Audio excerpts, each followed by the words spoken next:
Alright, so I'm going to be going over the rigging of some of the items of equipment for the 60mm mortar system. Now, your M64 side assembly will be jumped inside the main compartment of the Alice Pack of Molly inside its case. If it's not inside its case, it must be padded and taped with 2 turns of cellulose wadding or bubble wrap and masking tape, but it'll still jump inside the main compartment of the Alice Pack of Molly.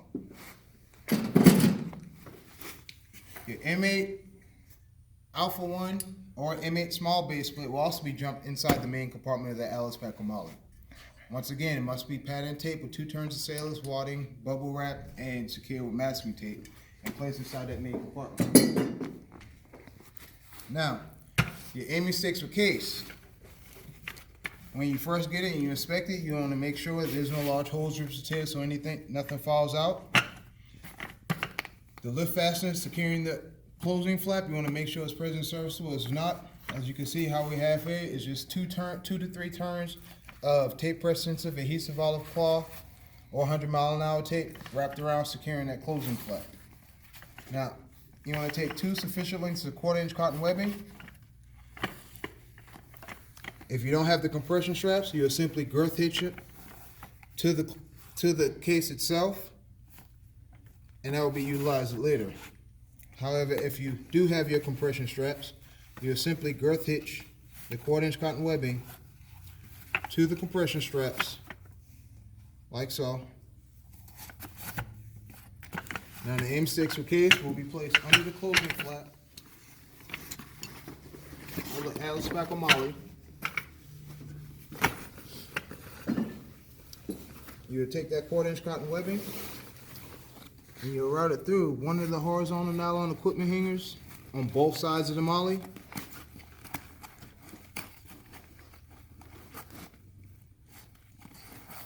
And you will secure it with either a single loop or double loop bow knot.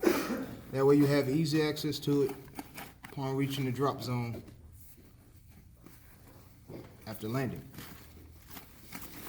And you'll simply secure the closing flap and your compression straps.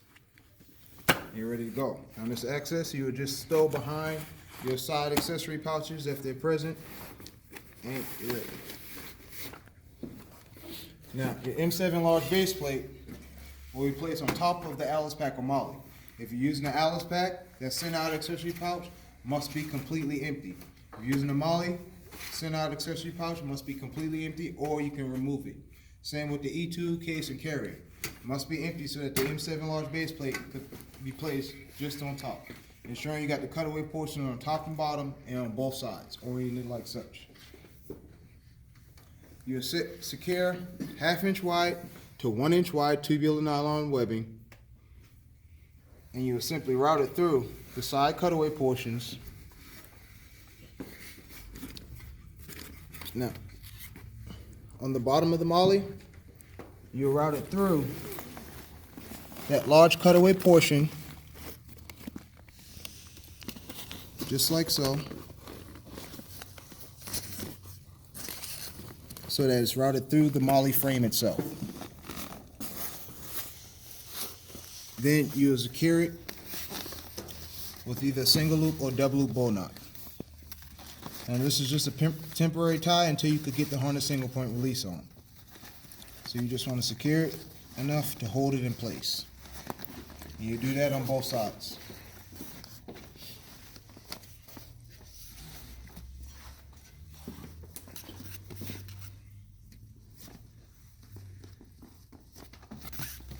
Now you secure another piece, routing it through that same side cutaway portion. And this time, you secure it through the small cutaway portion of the molly frame. Routing it through.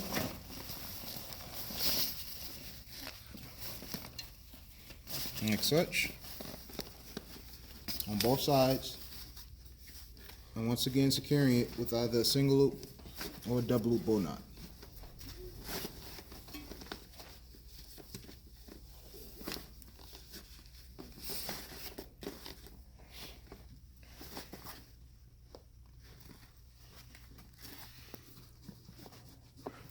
Alright, and that's just to hold the M7 large base plate in place.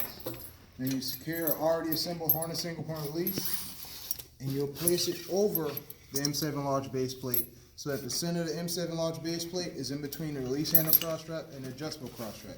So this will be acting as your center out accessory pouch. You'll then take your equipment retainer straps, rock them through the large cutaway portion at the top of the M7 Alpha 1 large base plate. You want to make sure you don't incorporate any twists, like such. Then you'll route the equipment retainer straps through that same small cutaway portion of the MOLLE frame.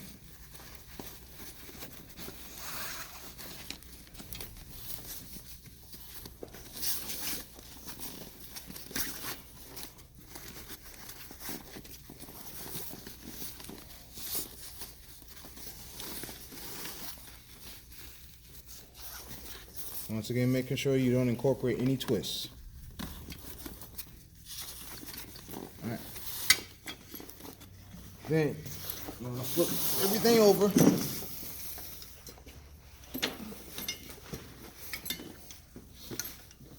And then those equipment retainer straps, you're going to route them from outside to inside under the adjustable shoulder carrying straps.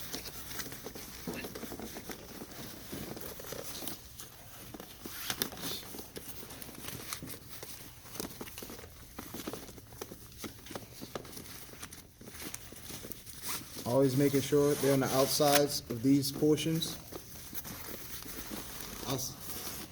And then you cross them on back, creating that X configuration.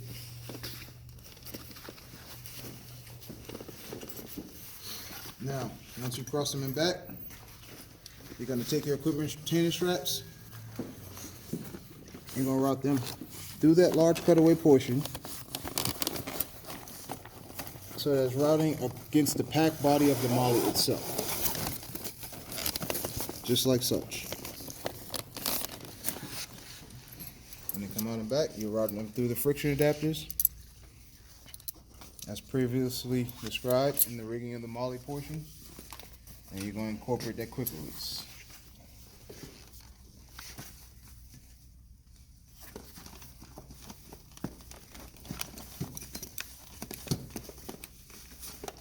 Take that quick release and route it back through the large cutaway portion.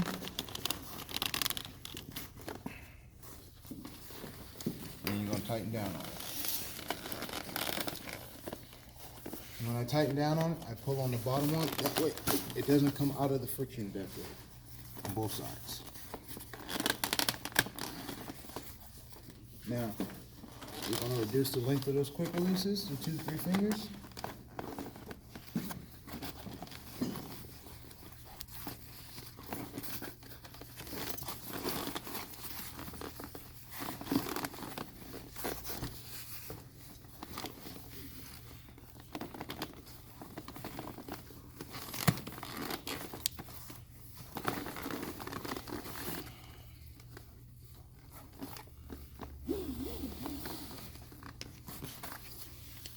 And then those free run ends,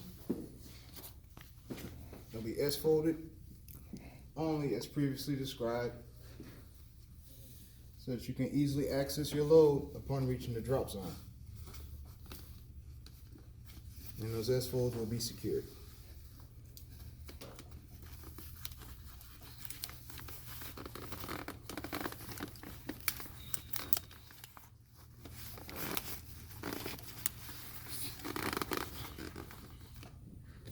And while you're here, take your hook pot tape long line, either from north to south or south to north.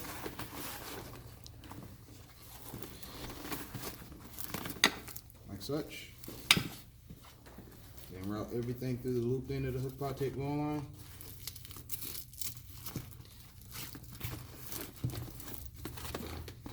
Forming that girth hitch.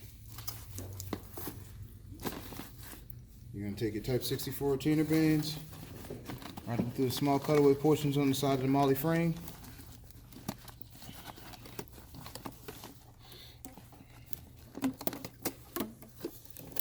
And take your hook pod tape long line and route it through from bottom to top as worn by the jumper. So it should be going from the top of the molly to the bottom of the molly on the jumper's left side.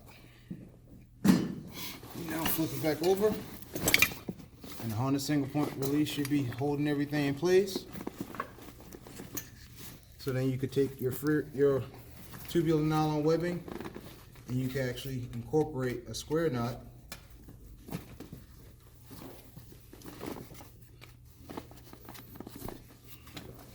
and a half hitch on both sides, locking it down. And this excess would simply be cut off and trimmed down to size. And you incorporate this into all four sides. Once again, a square knot and a half hitch on both free running ends.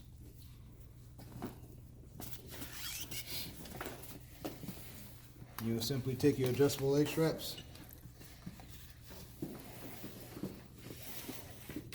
route them alongside, and the jump master will secure these after the JPI inspection.